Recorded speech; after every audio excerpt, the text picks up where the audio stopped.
Welcome. In this session, I'm going to begin with a new chapter, The Living World. So let's begin this chapter with the characters of living.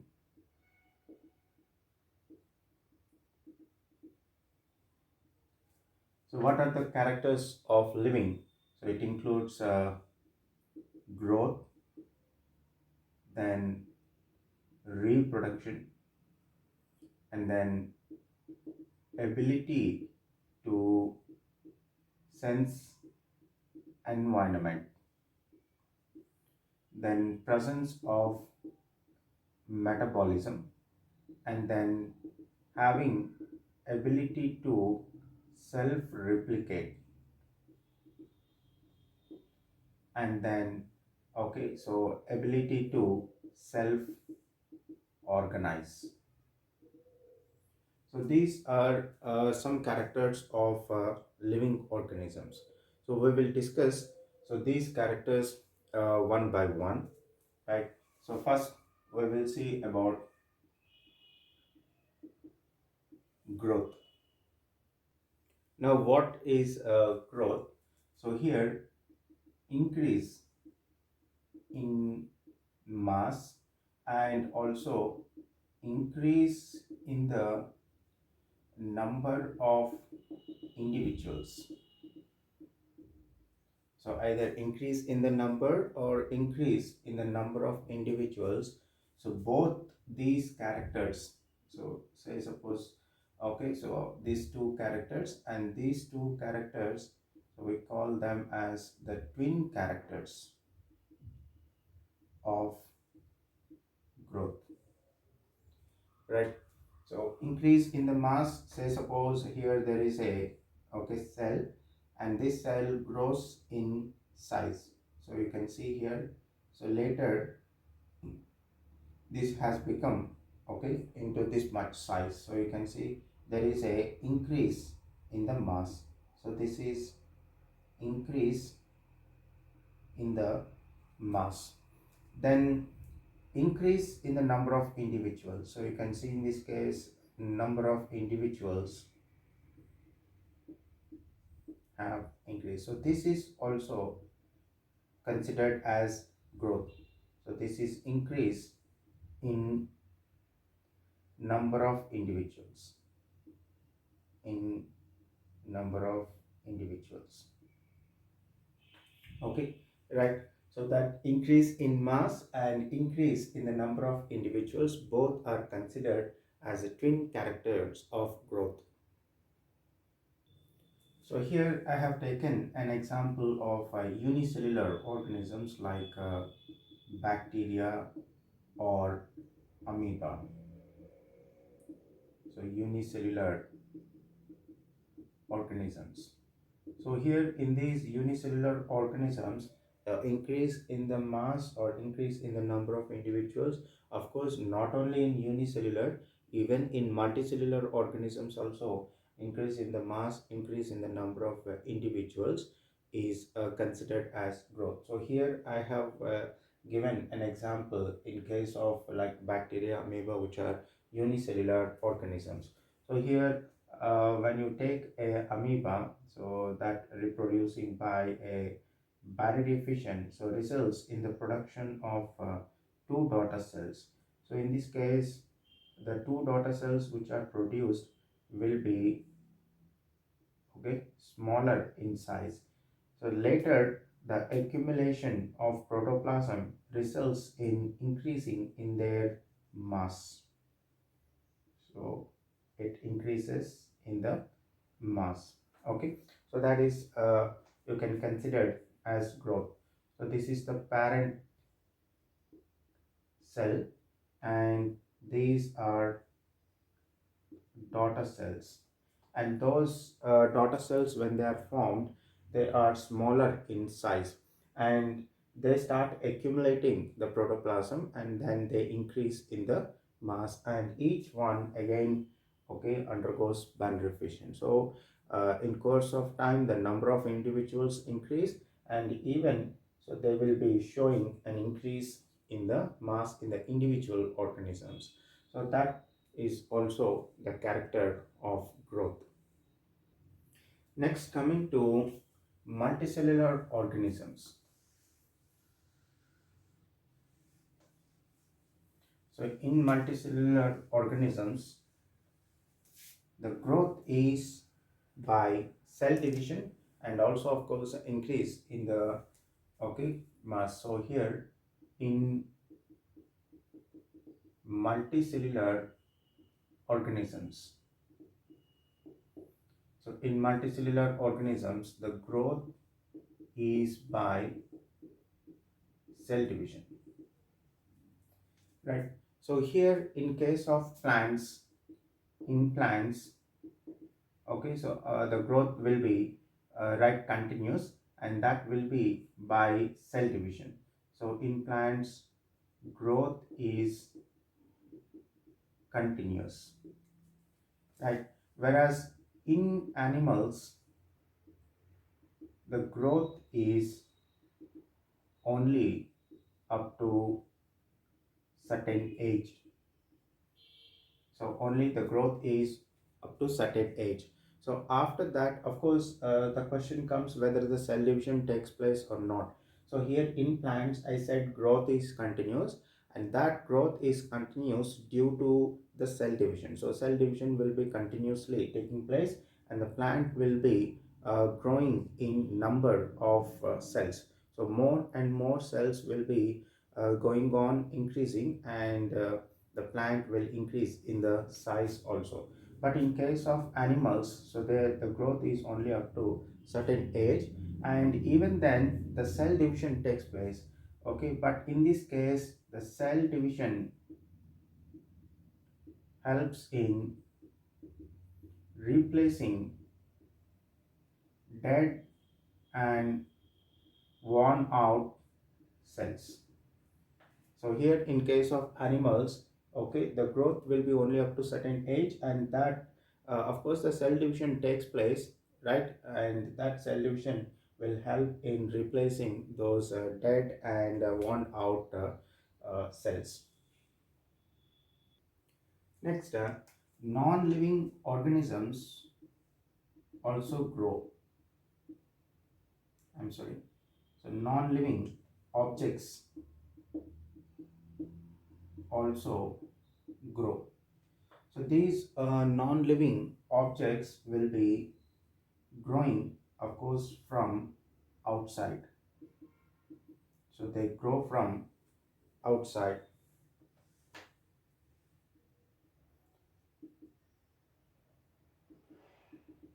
Whereas in case of living organisms, so in case of living organisms, they grow from inside. So this is the difference. So when we consider even non-living objects are growing, yes, non-living objects will also grow, but those non-living objects will grow from outside, whereas living organisms will go from inside. So this process we call it accretion. So growing from outside we call it accretion. And how the growth takes place in the non-living objects, say suppose there is a mountain, boulders, and so here what happens in so if there is an object here, so there is a deposition of materials on this, and as the time passes you can see a lot of materials start depositing on this non-living object, and you can see here there is increase in the right mass. So that is of course from outside. So that's what the non-living objects will grow from outside, and the condition is called accretion. And living organisms will grow from inside, and this condition is called into is called intussusception. The condition is called intussusception. Because of this condition, so where we see non-living objects grow and living organisms also grow, so here growth is not a defining property of living organisms. So growth is not a property, defining property of living organisms. But you also have to consider that a dead organism also doesn't grow. Okay, so for that reason, we need to take the conditions. So under which conditions, okay, the growth is seen. So basing on that, you can take the growth as a characteristic feature of living organisms. That's about the growth. Now let's see the next characteristic feature of living organism, reproduction. So the next characteristic feature is reproduction. Right. So what is a reproduction? We know that the reproduction is the ability to produce offspring. So right. So that is production of progeny. Okay, so this progeny will have similar features. Okay, so more or similar features to that of its parents.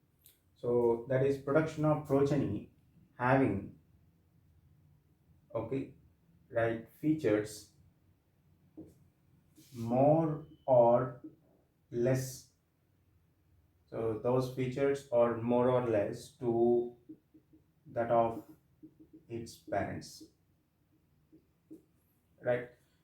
Okay, so the production of progeny having features more or less, okay, I mean more or less similar to that of its parents.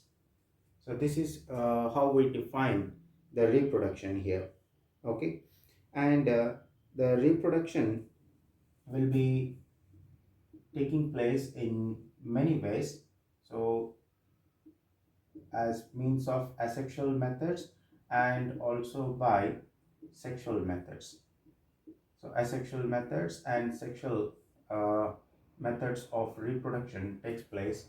Okay, and here the asexual method, right? So where it involves the formation of gametes or without formation of gametes also it takes place. Whereas in sexual methods there will be union of gametes. So in this case there is union of gametes. So in this case, okay, uh, with or without formation of gametes, with or without formation of gametes will take place. Now, in case of fungi, so these produce asexual spores, produce asexual spores in millions. So millions of asexual spores will be produced in case of fungi. So this is, of course, the fungi also will reproduce by sexual methods. In sexual methods also they produce sexual spores. So in case of this, okay, so here I'm just talking. So they produce a large or huge number of asexual spores, and when they are released, each of one will develop into a new individual if they fall on a suitable substratum. And in case of yeast and hydra, so in case of yeast and hydra, we see the process of budding. Okay, and in case of the planaria, we find true regeneration. So here what we mean by true regeneration. So here true regeneration, if each part of the organism is able to develop into a whole new organism, then the condition is called true regeneration. Okay, so in case of planaria, so if you cut that planaria into three, okay, pieces, so you are going to cut this one into three pieces. Then each of these will develop into a complete individual. So you can see in this case, this one, developed into a complete individual, and this one develops into a complete individual, and this one also develops into a complete individual, then the condition we call it true regeneration. Okay, so even we the humans also have the regeneration capacity, but it is not true regeneration. So whatever that part, okay, if it is lost or we cut into pieces, each one developing into a new individual is not at all possible.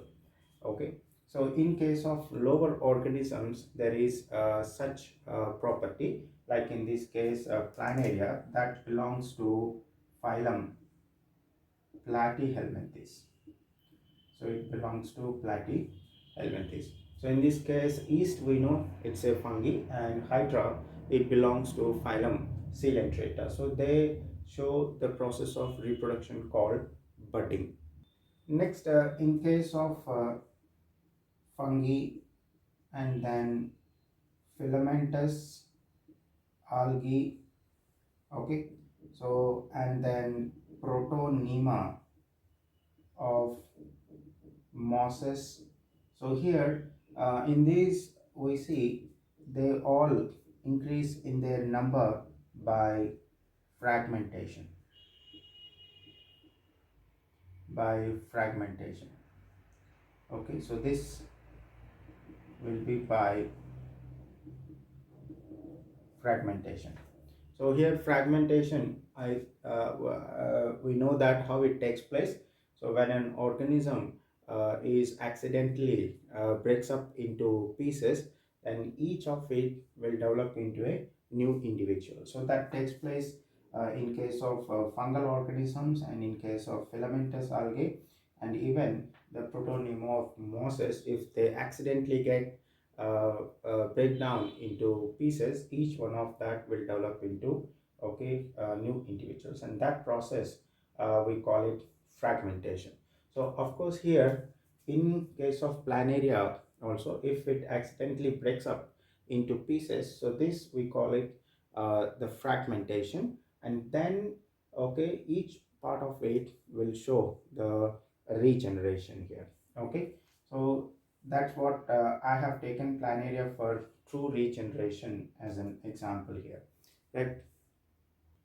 And coming to unicellular organisms,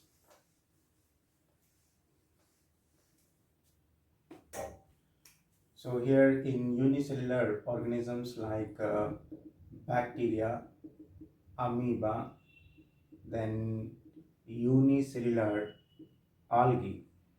So in this case, okay, the reproduction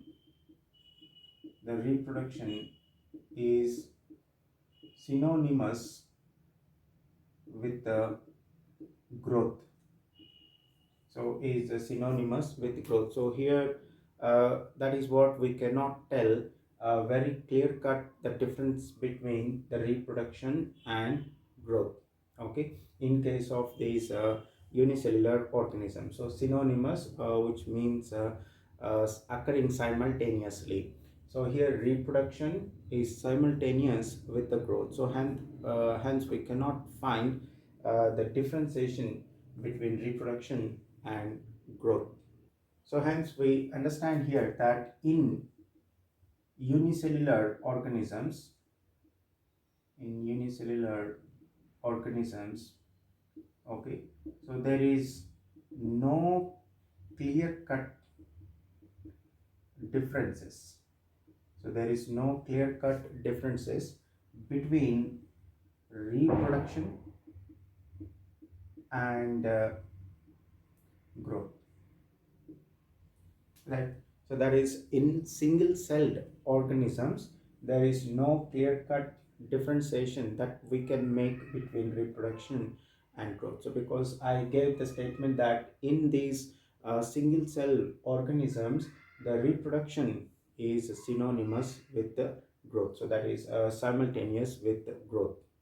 So here, of course, there are certain exceptions, right? So the exceptions like mules, then sterile worker bees.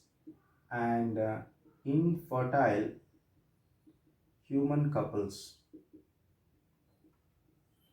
right? So these cannot reproduce, so they cannot reproduce. Okay, so the mules are sterile and the worker bees, or also the female worker bees, so they are sterile, and in case of some human beings cannot reproduce, so they are called infertile human couples. And in this case, right, so by considering this one, so we cannot say that the reproduction is a defining property of living organism. So just like how I have said in case of growth, the reproduction is also not a defining property of living organisms. Okay, defining property of living organisms. Okay, so because as I have said, right, that there are living organisms that cannot reproduce, and but it is not like the non-living objects will be growing. Okay, of course no non-living objects, I mean reproduce. So no non-living objects will be reproducing. Okay, only the living organisms will be reproducing, and of course some of those organisms will not be able to reproduce. So for that reason, so here we consider that it is not a defining property of living organisms. Okay, right, so that's we have seen about the growth, which is also we consider as not defining property of living organisms, and even the reproduction is also not defining property of living organisms. So then what is the defining property of living organisms? So that's, we'll see the next one, metabolism.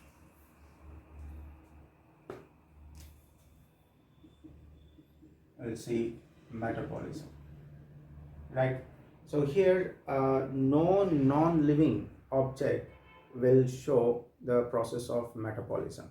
So it's the only living organisms that they show metabolism. So there is no controversy that what we have, like in case of growth and reproduction, in this case there is no second thought. So the only living organisms will show the presence of the metabolic activity. So here this metabolism, which means the sum total of all, okay, chemical reactions in a living organism. So all those chemical reactions that take place in a living organism, so we consider, right, it as metabolism. And no non-living object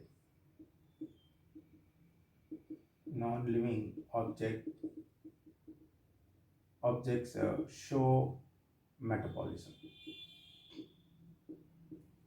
right? So there is no, so that is what without exception, so I say that the metabolism is the defining property of living organisms. So it is the defining property of living organisms. No non-living objects will show the presence of this, right, metabolism. And of course the metabolism can be, so these biochemical reactions can be performed outside the cell, so that is what we call a cell-free systems. So it means outside the cell, in a test tube you can conduct so these biochemical reactions. So the metabolic reactions can be performed outside the cell. So the metabolic reactions can be performed outside the cell. So that's what I call cell-free system. So in a cell-free system, so I may conduct a metabolic reaction here. Okay. So of course, this metabolic reaction is neither living nor living. So this metabolic reaction, or I say the chemical reaction that is taking place here, the chemical reaction taking place in a test tube, so that is a cell-free system, is neither living, okay, nor non-living, right? But these reactions are okay, belong to those reactions, whatever that chemical reactions taking place, those reactions belong to living organisms only.